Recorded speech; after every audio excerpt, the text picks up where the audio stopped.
Hi Miss Fujiko at sa lahat ng listeners sa channel mo. Ako nga pala si Kisses, bunso sa 5 magkakapatid. Ang 3 nakakatanda sa amin ay nasa ibang mga lugar na dahil nag-asawa at nag-abroad na sila. 2 na lang kami ni Kuya JV. Ang naiwan sa bahay kasama ng aming ina na isang supervisor sa isang kilalang pabrika ng tinapay. Dito kami ngayon nakatira sa Muntinlupa. Dito na rin ako ipinanganak at nagkaisip.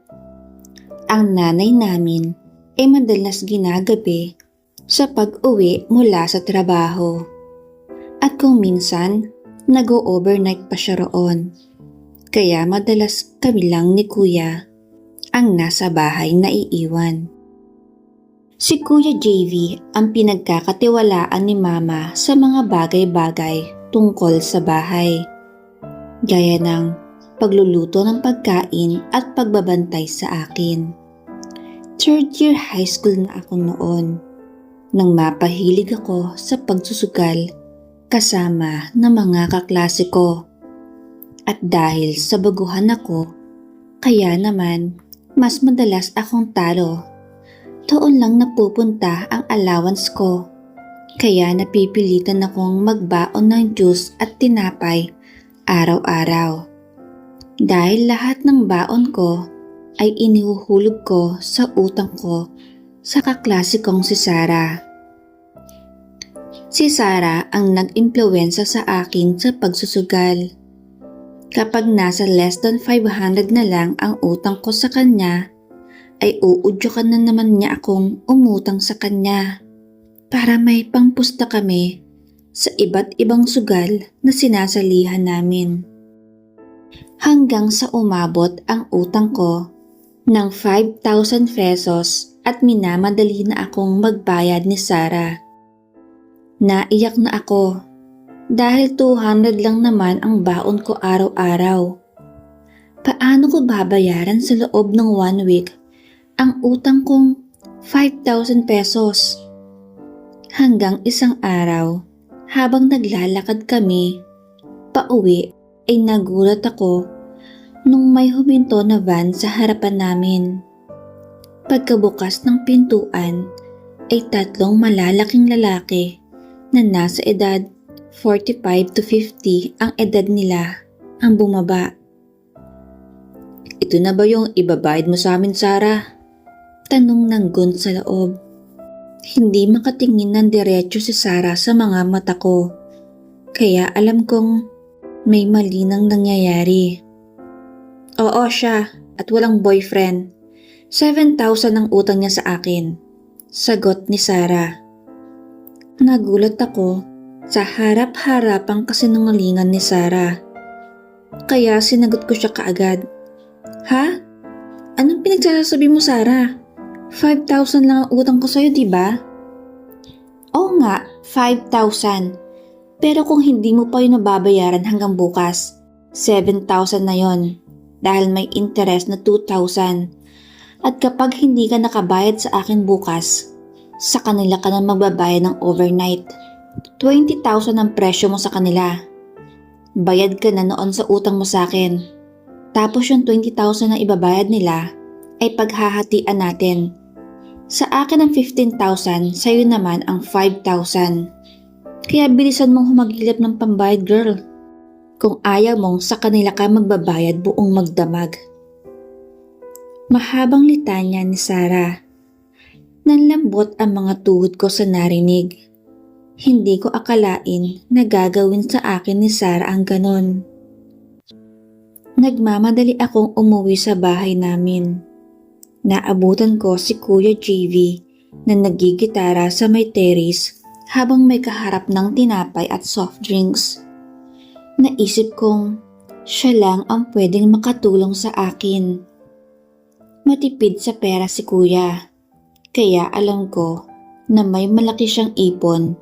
Bukod pa roon ay may girlfriend siyang rich kid na nagbibigay sa kanya ng allowance weekly. Noong makita niya ako ay sabi niya, Bunso, merienda oh. Tamang-tamang dating mo. Kakasimula ko pa lang. May burger akong inilagay sa ref. Para yun sa'yo. Binili yun ni Jasmine kaso hindi ko trip kumain ng burger ngayon. Mas gusto ko pa itong tinapay na may palamang chocolate spread. Kunin mo na lang sa ref ha. Tapos kumuha ka na lang din dito ng soft drinks ko. Marami naman ito. Wika niya habang yung 1.5 liter na Royal ang tinuturo. Hindi ako agad nakasagot sa kanya dahil kahit pa paborito kong pangmeryenda ang burger ay wala naman akong gana sa pagkakataong yon.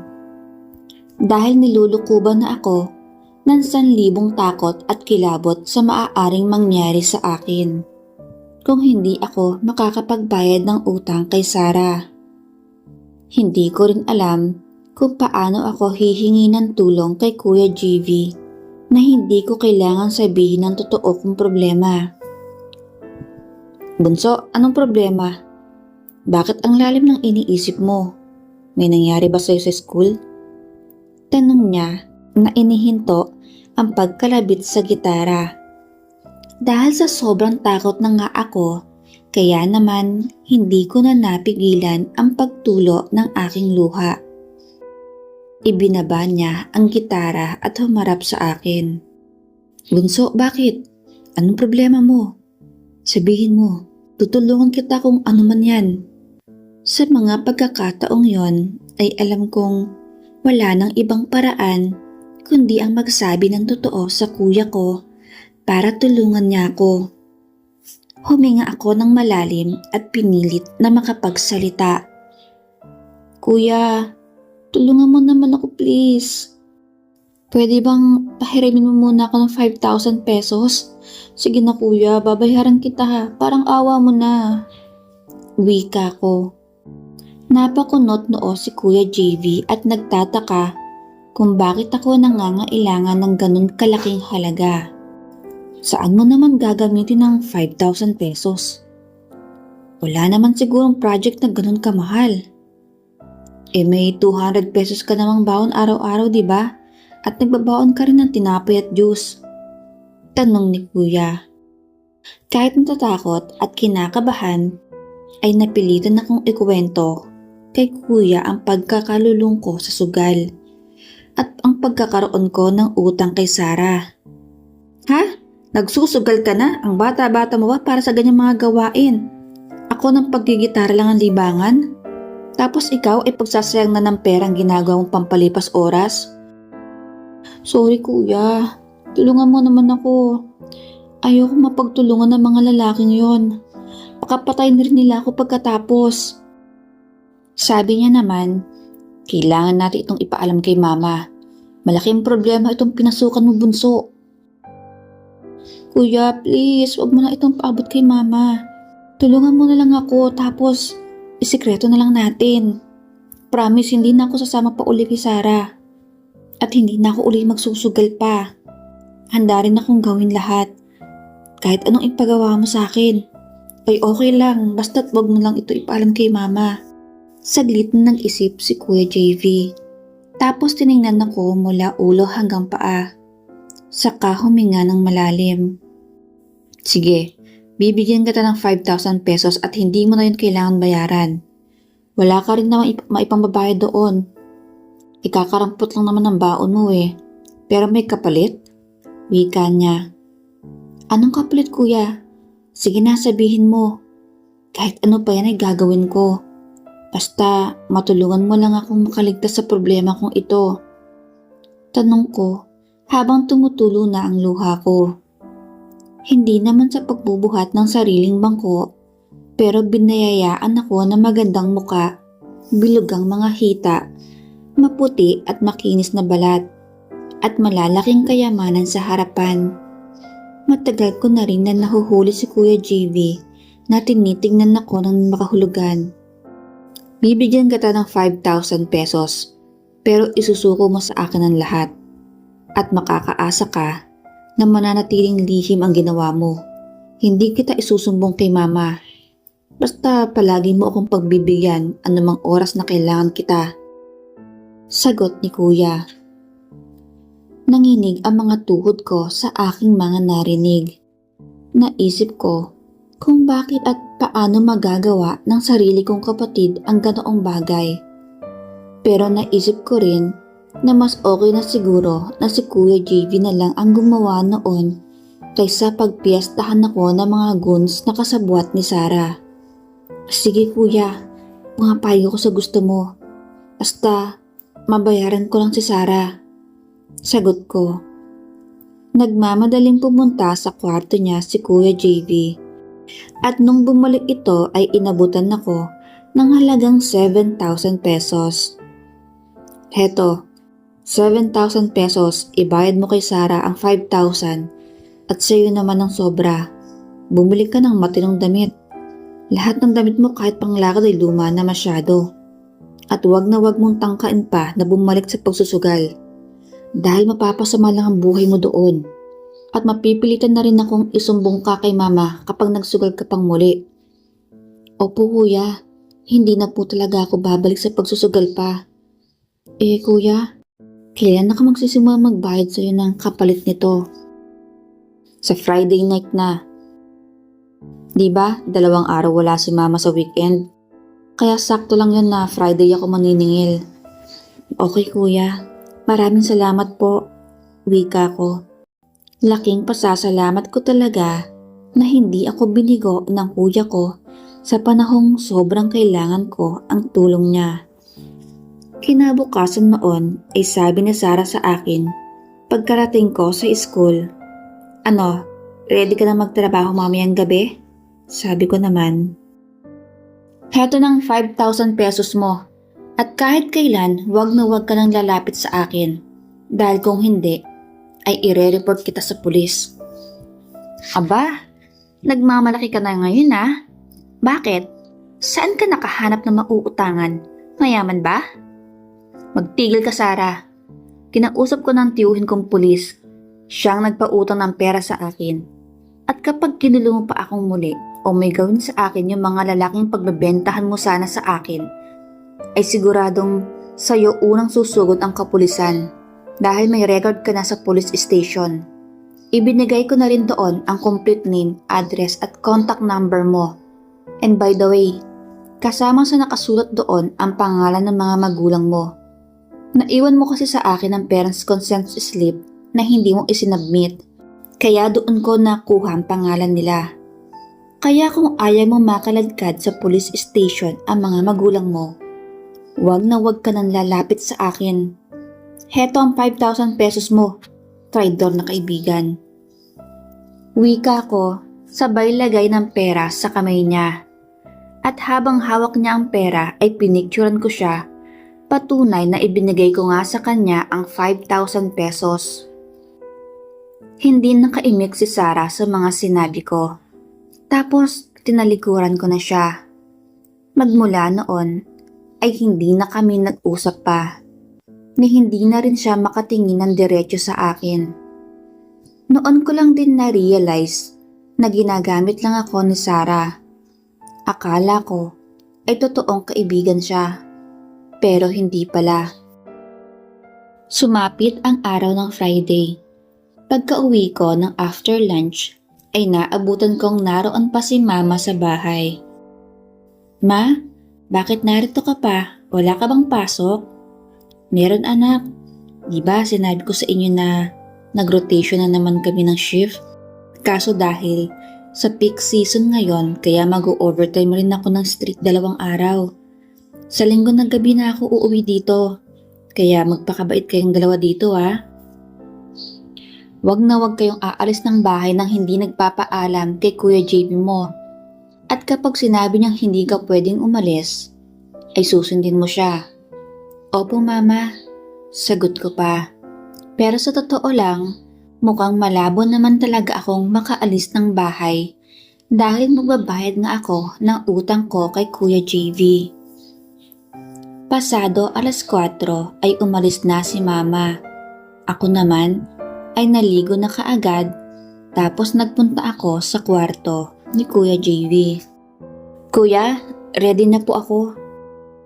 Si mama umalis na? Oo, kakaalis lang. Sige, maiwan ka muna dito at maliligo lang din muna ako. Wika niya at dali-daling lumabas ng kanyang silid. Ako naman habang naroon ako ay pinalitan ko na rin muna ng sapin na kulay itim ang sapin ng kama niya. Pati na rin ang sapin ng mga unan ay pinalitan ko na rin. Makalipas ang 20 minutes ay saka palang muling pumasok si kuya sa kwarto niya. May dala siyang 1.5 na royal na soft drinks, tapos isang pack ng gardenia na tinapay at isang garapon ng chocolate spread. Ba't nag-akyat ka niyan kuya? Para hindi na ako bababa mamaya kapag nagutom tayo. Wika niya. Saglit siyang tumahimik at tumingin sa akin mula ulo hanggang paa. Ako naman ay nagsisimula ng kabahan. Bunso, ready ka na ba talaga? Oo kuya. Kayo ba ni Ate Jasmine? Ginagawa niyo ba ang mga bagay na yon? Oo, sa tuwing magkasama kami. So, marunong ka na talaga sa bagay na yon? Oo. Okay, sige kuya. Ikaw nang bahala sa akin. Wika ko, siya naman ay unti-unti nang lumapit at sinimulan ang paniningil ng kanyang pautang. Noong makatapos ay saglit muna kaming nagpahinga. Inabutan niya ako ng soft drinks tapos siya naman ay kumain ng tinapay. Kuya, huwag mo kong pababayaan ha. Kahit anong mangyari. Oo bunso, pangako. Hindi kita pababayaan. Wika niya at ngumiti ng bahagya. Noong matapos kaming magmerienda ay natulog na muna kami at noong magising ng alas 8 ng gabi ay muli naming inulit ang aming ginawa. Saka kami bumaba para kumain ng hapunan. Magmula noon ay madalas nang pumasok sa kwarto ko si Kuya JV tuwing gabi. Mabuti nga at kaming dalawa lang ang nasa bahay dahil panggabi ang trabaho ni Mama. Kaya ayos lang kung doon ako minsan natutulog sa kwarto niya. Hanggang sa nasanay na ako sa mga ginagawa namin. At naging normal na sa akin ang obligasyon ko kay Kuya JV. Noong nag-college ako ay pinalipat ako ni Kuya sa ibang school kung saan din siya nag-aaral. Ang sabi niya, mas okay na iisang school namin para naroon siya kapag kailangan ko ng tulong at protektado niya ako sa lahat ng oras. Nang mga sumunod na taon ay madalas na silang mag-away ng girlfriend niyang si Jasmine. Dahil kahit may date sila at magkakataon na may problema ako, ay uunahin akong asikasuhin ni Kuya JV at tutulungan sa problema ko. Pinagsilosan ako ni Jasmine at kung ano-ano ang sinabi niya sa akin na minsang kinumpronta niya ako. Kasama niya noong ang mga tulad niyang rich kid. Malandi ka. Sarili mong kapatid pinagkakainteresan mo. May gusto ka sa kanya no? At kapag magkasama kami ay sinasadya mong magdrama para puntahan ka niya dahil nagsiselos ka? Wika ni Jasmine. Hindi ako kumibo. At wala akong oras para patulan ang mga paratang niya. Kung alam nilang na ang boyfriend niya na kuya ko ang patay na patay sa akin, paano ba naman kasi? Mas maganda ako sa kanya at si Kuya JV talaga ang nakauna sa akin. Kaysa sa kanya na pang-apat na boyfriend na yata niya ang kuya ko. Kaya di hamak na mas pahahalagahan ni kuya ang sariwa at mas bata kaysa naman sa bilasan na spoiled brat. Bulong ko sa isip ko, pero hindi ko na binitawan pa ang mga isipin yon dahil pareho lang kami ni Kuya JV ang mapapasama kapag sinabi ko pa ang mga bagay na yon. Hinayaan ko na lang magsalita ng magsalita si Jasmine. Totoo rin naman na kapag magkasama sila ay nagsiselos din ako, kaya ginugulo ko ang isip ng kapatid ko.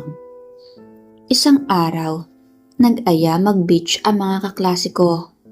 Nagpaalam ako kay Mama at pumayag siya. Kasalukuyan kaming kumakain ng hapunan noon. Pero tiningnan ako ng masama ni Kuya JV. Bigla akong natahimik. Naunang natapos kumain si Mama. Pumasok na din siya sa kanyang kwarto. Naiwan kaming dalawa ni Kuya sa kusina.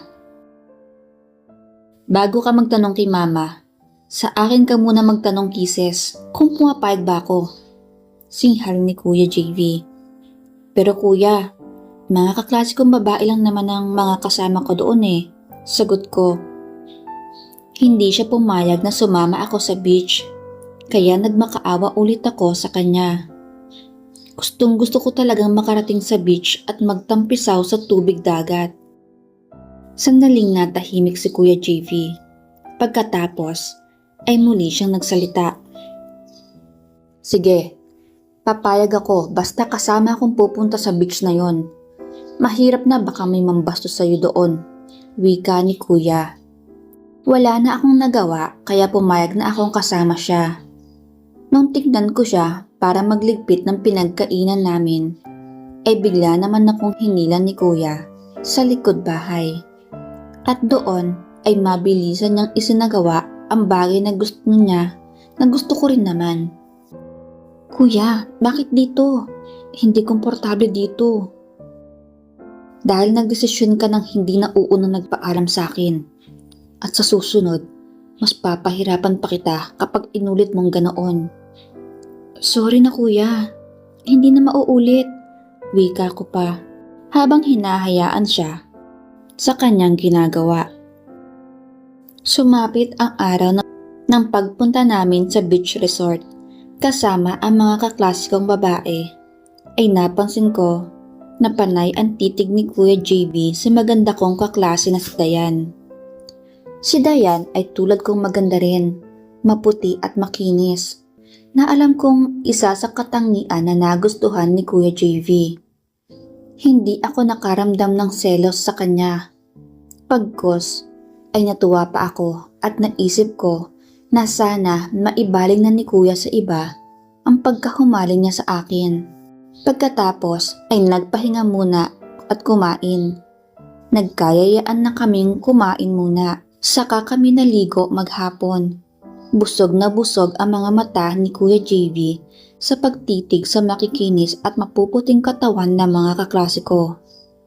Palihim naman akong natutuwa, lalo pa at kinakausap na niya si Dayan.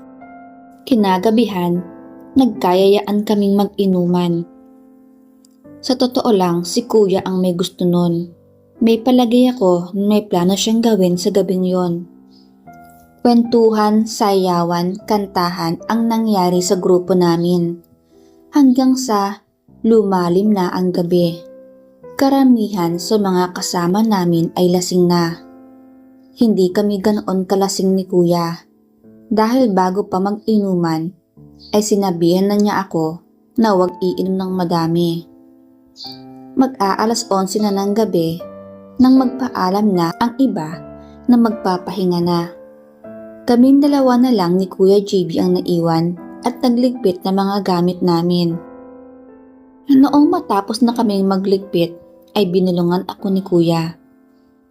Kisses, makinig ka mabuti. Iyayaan mong kaklase mong si Dayan sa kwarto natin. Alam mo naman diba na nagustuhan ko siya agad dahil bukod sa maganda na, tulad mo din siyang malaman. Wika ni Kuya JV. Napadyuko ako at hindi alam ang gagawin. Hindi ko akalain na yun pala ang nasa plano niya. Naisip ko, paano kung umayaw si Dayan? Paano kung magsumbong ito sa iba naming kaklase? Napabuntong hininga na lang ako at tumayo. Kabado man, pero kailangan kong gawin ang utos ni Kuya. Dahan-dahan akong pumasok sa kwarto ni Dayan at dalawa pa naming kaklase. Tulog na ang dalawa. Nagulat ako nang makita kong gising pa si Dayan at para bang may hinihintay na pumasok. Nagulat siya nang makita niya ako. Naka-nighties lang siyang manipis, kaya litaw na litaw ang magandang kurba niya. Ngumiti ako sa kanya at dahang-dahang lumapit sa higaan niya. Pinapatawag ka ni kuya, bulong ko. Namilog ang mga mata niya, kasabay ng pamumula ng pisngi. Doon ko napansin na gusto din ni Dayan si Kuya JV. Hindi naman ako magtataka dahil matangkad, guwapo at macho naman talaga ang kuya ko. Nauna pang lumabas sa akin si Dayan. Dumiretso kami sa kwarto namin ni kuya.